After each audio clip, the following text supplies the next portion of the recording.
We had a client that we worked with, and she was really struggling with profitability. She kept raising tuition. She actually did 3 tuition increases within a 15-month cycle, and she still could not catch up. So I helped her work with our 6 money leaks in schools, and she only used 3 of the 6 money leaks and cut her expenses by 50%. 50. She did not fire anyone. She did not slash any of her programs, and she did not work more hours. Again, the 6 money leaks are not hacks or spreadsheets. These are patterns. They are small decisions that feel so normal that your school does, but they quietly drain your school's profit. So if you've ever wondered why you're working so hard, but still not seeing the return, this is your first step to clarity. Click the link in the show notes and find out what it's actually costing you.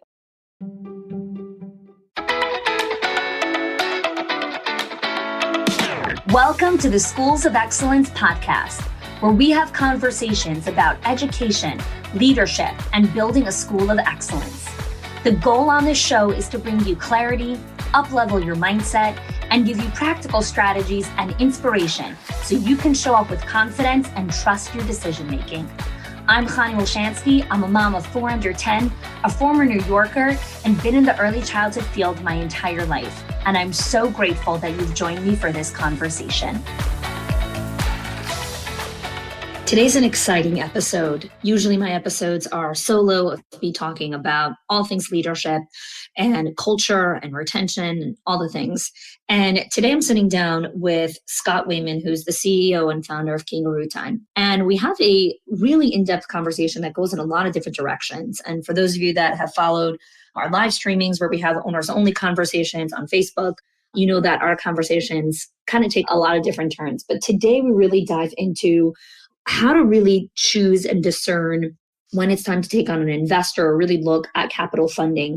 We talk about, in general, the mindset of working alongside people, trusting people. We talk about what your burn rate is as a leader and understanding how you're going to know when it's time for you to make that quantum leap forward. We talk a lot about the inception of Kangarootime and what Scott went through in his journey of really raising capital funding and how he really used it to build a phenomenal software company that really supports early childhood leaders internationally at this point. He's really going into all these different markets. We talk about the upcoming Balance Conference, so many other things. Again, if you've ever heard our conversations, there are so many little nuggets in between all the things that we're talking about. And if you've never heard any of our conversations, buckle up. This is a fun one. All right. Thanks so much for joining me. And please enjoy my conversation with Scott Wayman. Hello, everyone, and welcome back to the Schools of Excellence podcast. And so I'm super excited to have here the CEO and founder of Kangarootime, Scott Wayman. Scott, thanks for joining us here today. Honey, it's always a pleasure to get together. And so I work in 2 places. I live in Long Beach, California, about half-time with my wife. Which, no offense to anybody else anywhere in the world, but it's my favorite place to be. She's incredible, and she likes me. I don't know why. And then I'm in Buffalo. But honey, when I'm in Buffalo, I'm so loud. People there, they always make funny comments like, "Oh, we love it when you're on with Hani." You know, we hear stuff we don't usually hear you say. We hear stuff, just kind of the nuggets. And I'm like, it's all Hani. She just draws it out of you. She does. That's her spirit and gift. Yeah, awesome. So I want to kick us off with actually continuing the conversation that we started several months ago. We did a Facebook Live that we ended up bringing onto the show because it was so well received about capital funding and about what it means to look for investors in your childcare facility. So just quick reference, if you haven't listened to that episode, and definitely go back and listen to it after you listen to today's episode. We started to have a conversation about how in childcare, bootstrapping and really almost kind of going into debt is considered the norm, right? Like you start with whatever funding you have and you try to slowly scale the company. And so Scott had really brought this whole new perspective into what would it look like if we took on investors? What would it look like if we looked at some capital funding in scaling quicker, looking at acquisition or merging with other locations and really growing the company faster? And the feedback was huge. People privately messaged Scott and was asking for some advice. And so this is a need. We are looking at this as a need across the market here in America. And so, Scott, I'd love for you to touch on and take us a little bit deeper in what were some of the questions that some of the owners even asked you, or where do we take this conversation further based on our last chat together? Honey, I think the most important lateral square when you look at the concept of taking on partners inside the business is kind of like changing the mindset. So, honey, I told you before we started the podcast, and I've told you this a number of times, I think I came from a really modest background. I'm so grateful for my family. My mom and dad were these wonderful altruistic people. And but I didn't have like Harvard Business School training. I didn't have like the entrepreneur dad or anything, though I had the best dad. I love him.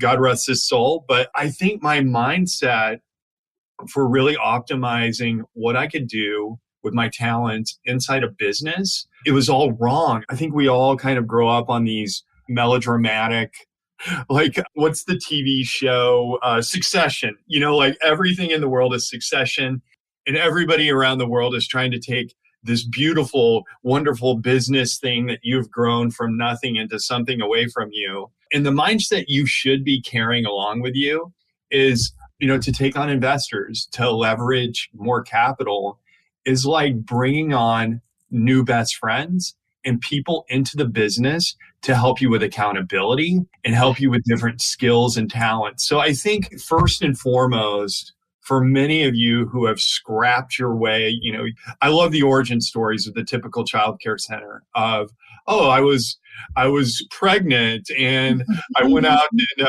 I toured 10 centers, and none of them, they were all wonderful and everything, but I thought I could do better and started my own. So you go from that to, you have a really nice business. You have a great playbook. You have something that's investable, and you realize that it's investable, and all you need is to put kerosene on the fire and let it burn brighter and faster and let it scale. And you bring partners on. And that mindset for me, not coming from a business background or a business family or this legacy of business, not going to business school really until later in life, that mindset is something that you have to be familiar with. And I always say, if you're going to be an entrepreneur, it's a sickness. So have a partner, have somebody that will hold your hand in the hospital, and also somebody that helps you, comes alongside you, puts money into the business, brings with them some expertise. So it's all mindset and growth. Yeah. So I want to touch on what you were talking about, like the concept of the new best friend. And I think it's kind of relevant. So Mayer's my husband, we started watching a show that someone recommended to us, which is Undercover Billionaire. Have you watched that show? I have. I cry every time. I can't stand it. I'm a crier. I cry. Oh, I cry during every single day. I'm always the worst person to watch anything with because I ask 1,000 questions and I'm like crying and laughing, and like Mayor's like, just shut up and just watch it. Like, I don't know the answer to your question. Just watch. Right.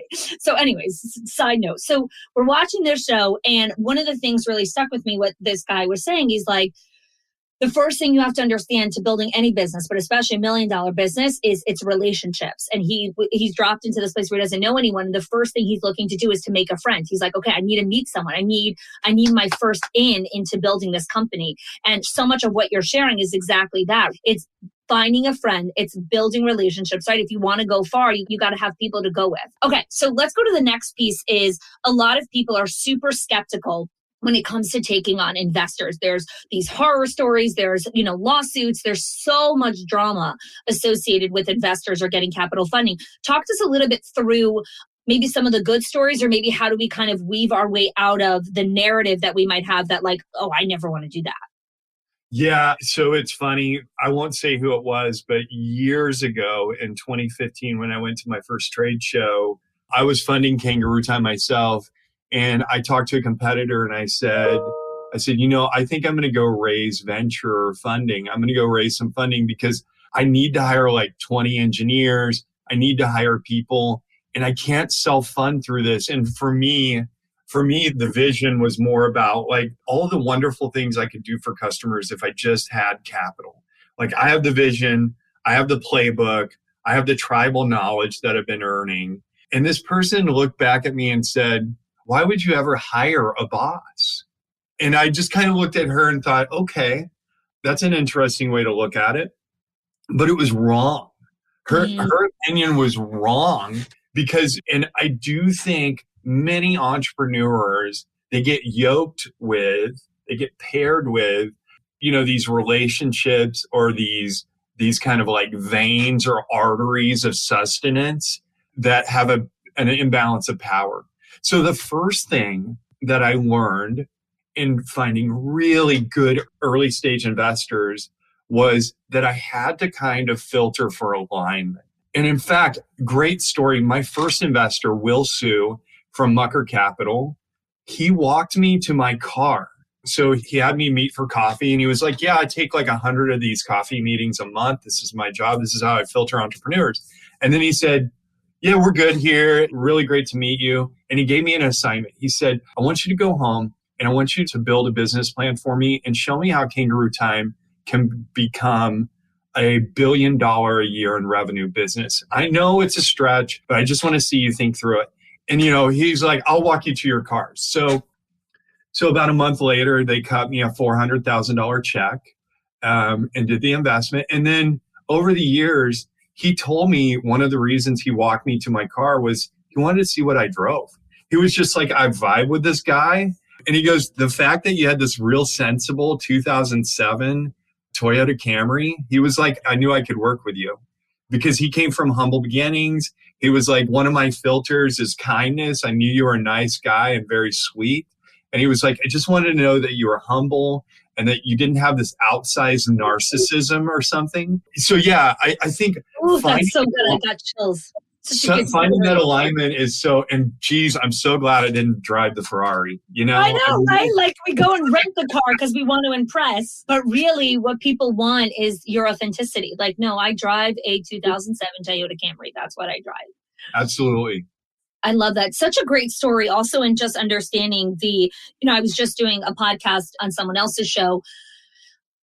Humility and curiosity to me are the two super skills that I think all staff need when they're entering childcare, because the humility of understanding you're going to make a lot of mistakes. This is a big learning curve. And the curiosity of when those mistakes happen, asking yourself, how do I do this better next time? And so I think when we look at investing, a very similar thing where I think we want to get it right the first time. We want the perfect investor at the first bat. We want to meet the best person at the first coffee meeting. And I think finding a good investor is very similar to dating. Like, I think it's very rare to marry the first person that you date. Like, there's usually a process.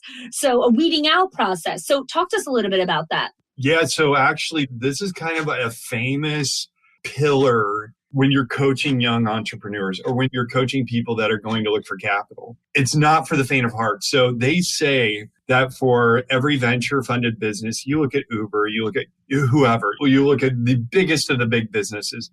Each one of those entrepreneurs had to go and take at least 100 no's for coffee meetings. And they had to filter through. Yeah, I think the ratio is something like, it's this really kind of convenient 100 to 1. So for every 100 people you meet with, you're probably going to get interest from, say 15 or 20% of those. And then when it comes down to writing checks and partnering, 1% is kind of the number. For me, that process of getting no's, I'm like you, honey. I have a really good memory. That was like the one thing that I think I stood in line for twice when they doled out talents. Like everything else, I think I missed. The ADD took over. But I can almost remember every single no. And with every no, the rage in me was that wanted to come out. It's where I kind of had to garner that filter of gratitude of, okay, like I got to meet that person. This person gave me this beautiful gift of, hey, you're too early, or hey, we don't think the total addressable market's big enough. In not so many words, I don't believe in you. They would always say, the team's not really rounded out, not our style of managers, things like that. So with every one of those, I'd want to be like, F off, I want to send the email like, I'm going to make it someday and I'm going to throw this in your face and it'll be the biggest, just because I'm competitive. But I started to I had to start to filter that with gratitude of, I'm getting free feedback. I'm getting all these eyes on the business.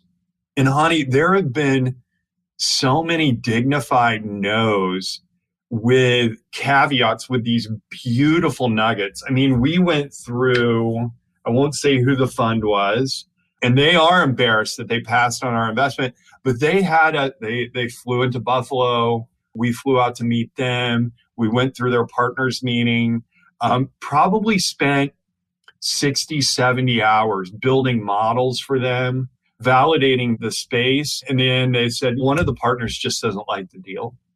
And we have 5 partners, and 4 of us were pounding the table saying, you're an idiot, but we do things by consensus. And the feedback I got through that, they gave us this beautiful market pack.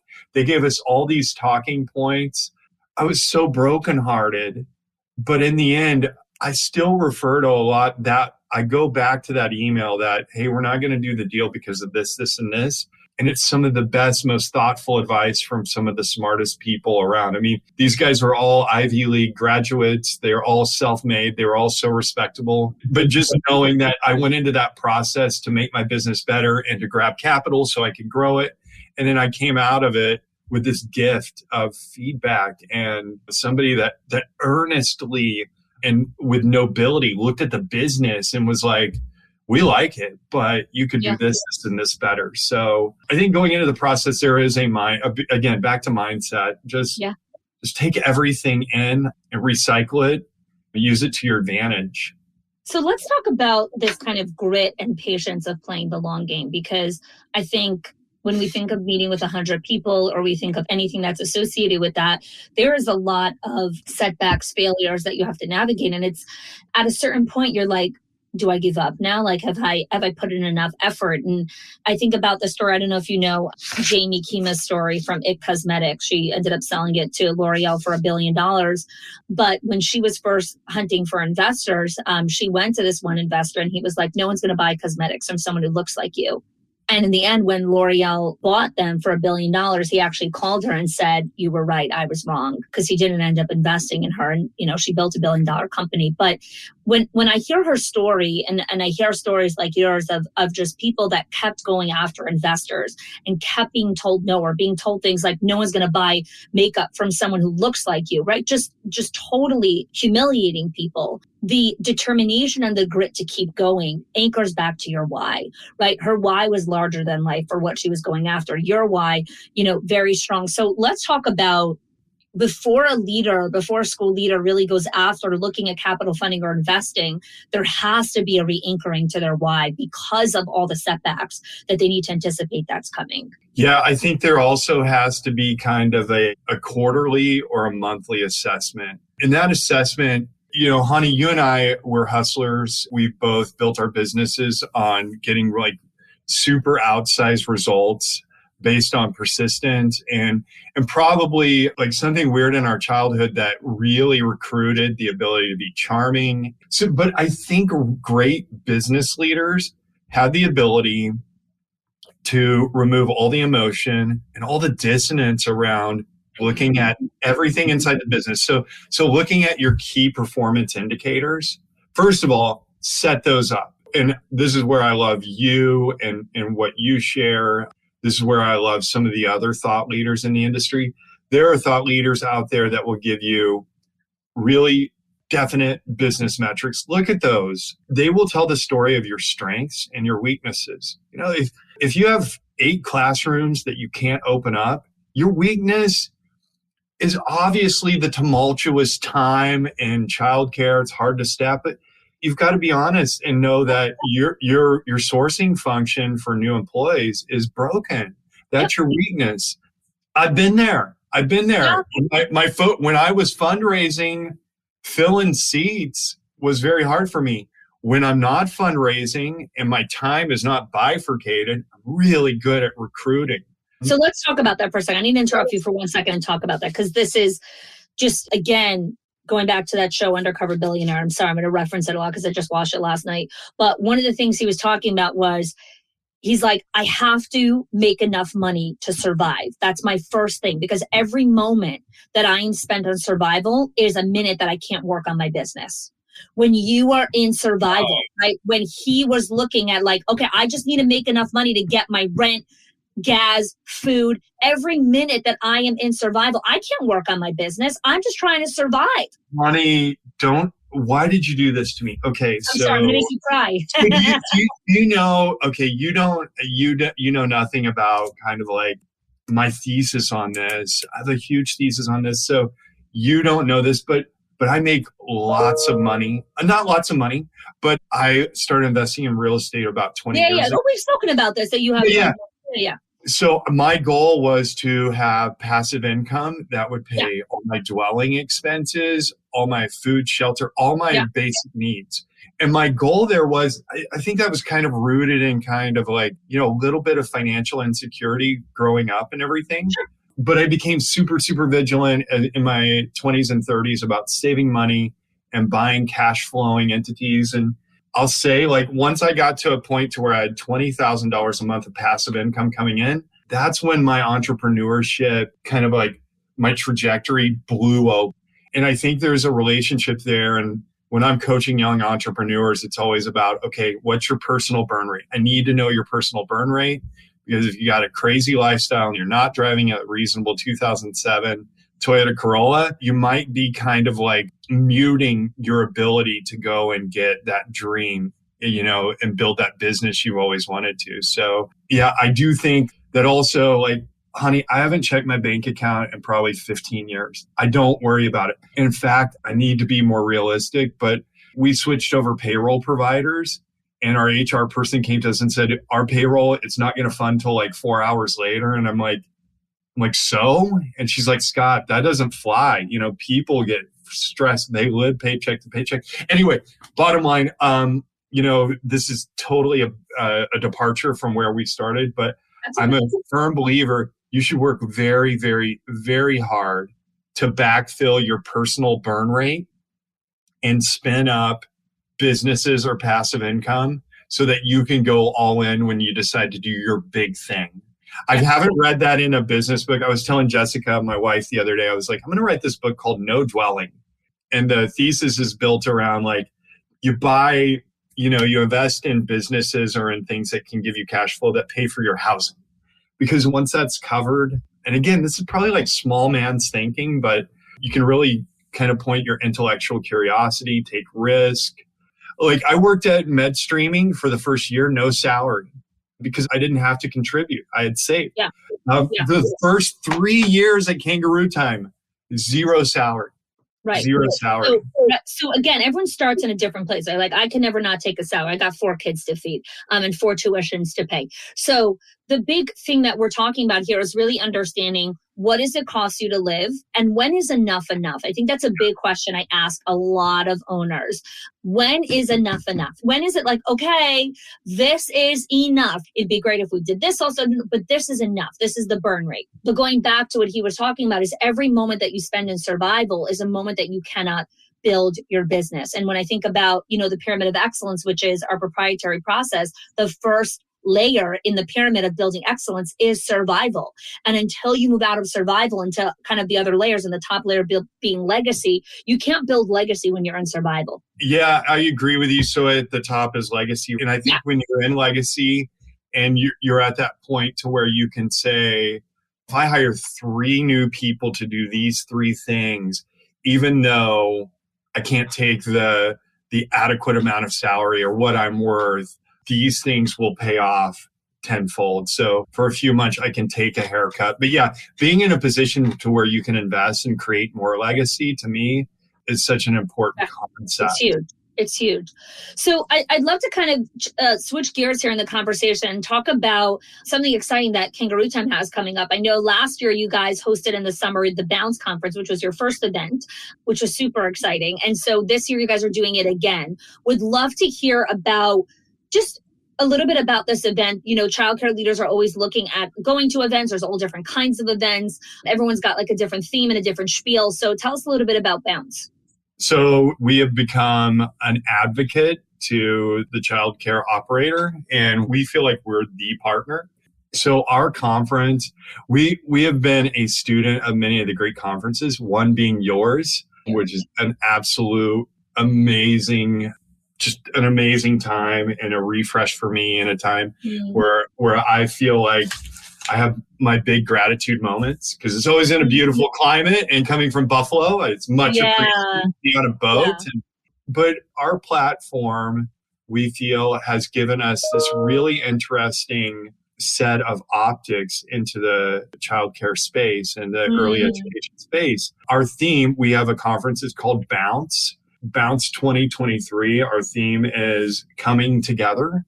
And we feel there has just been this kind of like beautiful tailwind inside of our industry. So first of all, there's been this massive thing that happened called a pandemic that really validated the pedagogy of what we do inside of our centers. And we think there are some learnings there. So as you know, Kangarootime raised a $26 million Series B. We're very happy about it. But a big part of that and a big part of the vision and the excitement and alignment, going back to having investors that are excited and aligned with what you're doing, was really understanding that we had this beautiful acquisition engine that we partnered with for our customers to help them run their businesses. So they had all these great workflows that make billing time 0 hours a week, that allow them to communicate with parents. But on top of that, what we realized was we were collecting so much valuable and accretive data that we made this massive investment into data science. So at Bounce, that gives us an opportunity to really kind of play out and tease out a lot of the data science and many of the visualizations that we're capturing. We're capturing 1 million nodes of data every hour, from payments to teacher attendance. In fact, we'll present this at Bounce. We decided to run this crazy attendance study the day after the Super Bowl. So we're going to play out like what absences are for teachers and staff the day after the Super Bowl, which is nationally known as the most called in. So we're going to have real time data and show you the graphs and when people clock in. It's going to be I really love it. Oh, I cannot wait to see the data on that. Ooh, that's and there's fun. really interesting insights inside the business when you look at real data science. So our data science team comes to me about once a week and says things like, we know when a family is going to disenroll 98% of the time based on these 4 behaviors. So if they start out with an ACH payment and then they move to a credit card and then they move to another credit card, within 6 weeks, that family is 98% certain to leave the center because they're showing signals of financial distress. And that's just the tip of the iceberg. We've just started synthesizing this sort of data, and we're super excited to share it. Not only that, Hani, you and I have been going to conferences for, if you combine our conference attending track record, for decades, and we know who the best speakers are. We know who touches the people that touch hearts. You are one of them. We're super excited about your session. We have a number of other speakers that, again, we did Bounce last year and we had about 100 attendees, and every single one of them was like, this was an awesome conference. You know, we did roundtables with a couple of our customers that brought like 5 to 10 directors, you know, and they were just all like, okay, this was where we could kind of really dig into how we were thinking about staffing and retention and our thesis around who we hire, how we hire, things like that. So we're really excited about Bounce this year. And I think the coming together theme, the cascading, the trickle down of data and analytics, bringing the best of the best thought leaders. We also want to instill inspiration. And then another big topic for us is decision support. So again, with all that data and analytics, it's really cool that we know, we can tell you within kind of a reasonable variance, the number of employees that you'll have call in the day after the Super Bowl. But more than that, we want to help our customers run their businesses with some framework and some guideposts.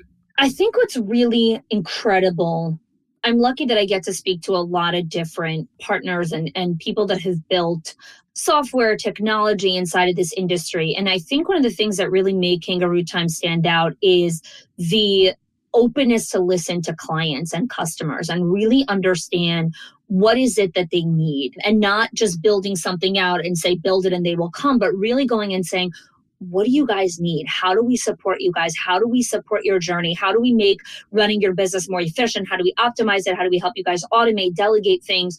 And I think that curiosity, which started in the beginning, but continues to go even as you guys have built and fundraised so much, is really a hallmark of just the values of the organization, which is why I'm so excited to be part of the event this year. Honey, we're really excited about it. I will just say I've been very fortunate to have been capitalized, to have the ability to go raise enough capital, but also work with a team that has built a methodology and a flywheel around listening to customers. Because you know what happens? You start running a business and the thing starts doing what it does. It kind of has its own soul. It has its own heartbeat. I think one of the things that I've been super fortunate to be associated with and bringing people into the organization are people that love to listen to our customers.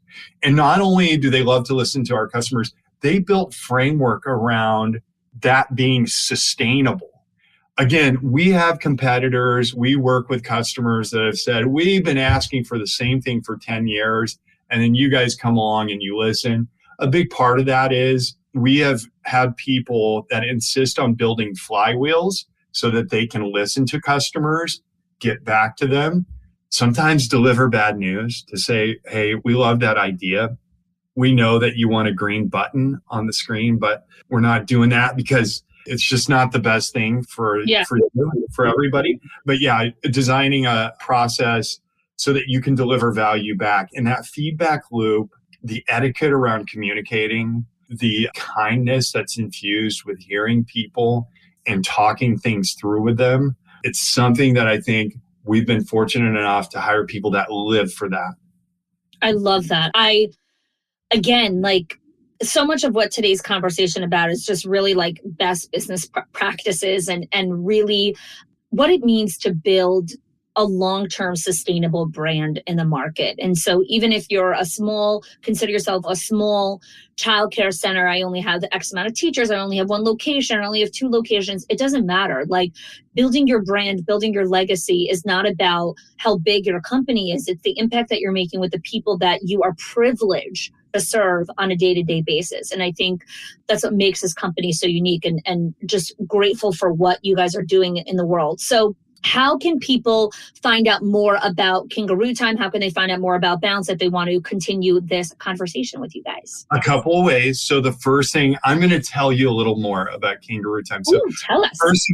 First of all, we just became a B Corp, so a certified benefits corporation. That means we changed our charter. We're no longer a Delaware C Corp.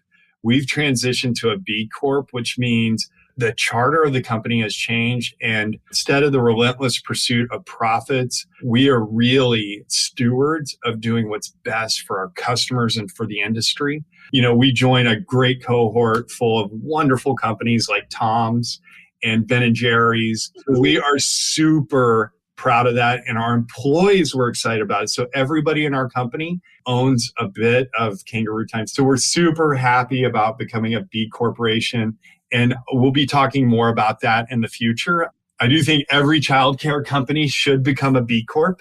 And again, it does nothing to the value of the company or the value of your stocks, but it does. Are you guys going to become publicly traded? Probably, yeah. That's on the roadmap. Is that on your roadmap? Okay. We're sharing a lot of secrets over here on the show.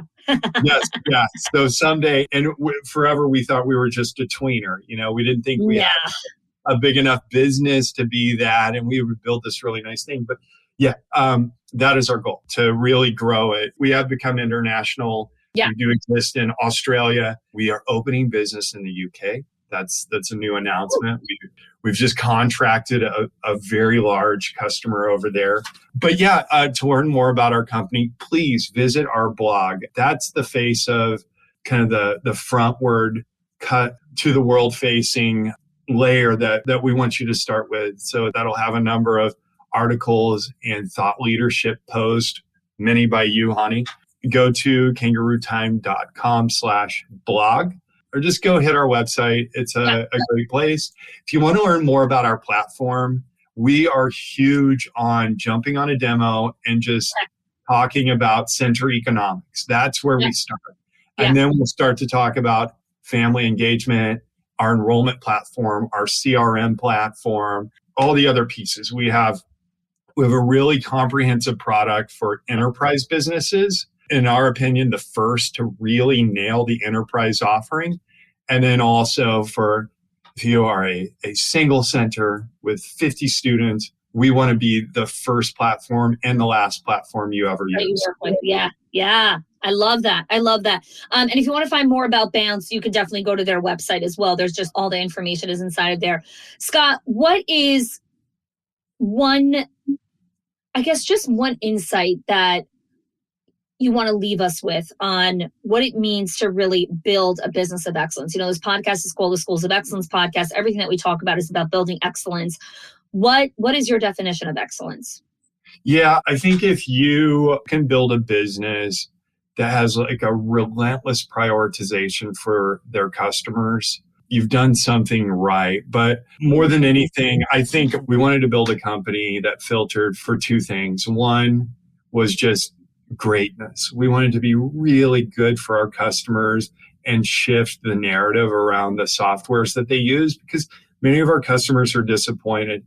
And then two was kindness. I have inherently just been so drawn to people that are good and noble and love on other people. If you infuse that into your organization, you can't lose. You might have some deltas with some technical talent, but you can find that.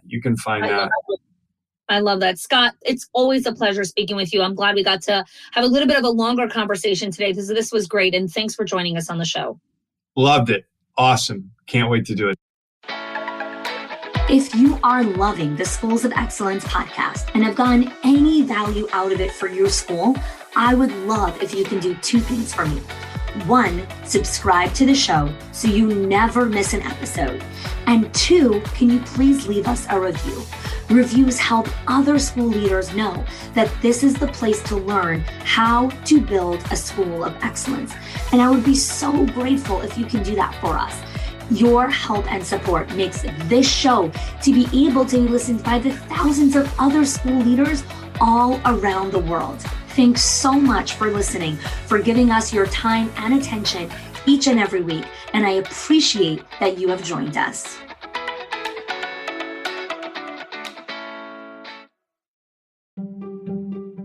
If your accountant has ever told you to cut back on professional development or slash your teacher appreciation budget or your staff development budget just so you could stay afloat, or has told you, hey, you probably can't go invest in that program, please listen.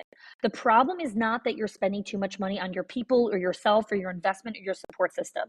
It's that your school has invisible money leaks that are draining your profit, leaks that no spreadsheet will ever catch or accountant. So I created the 6 money leaks of schools that show you the 6 core areas that schools lose money every single month without realizing it. If you close even one of them, your profits will start to soar without sacrificing your team.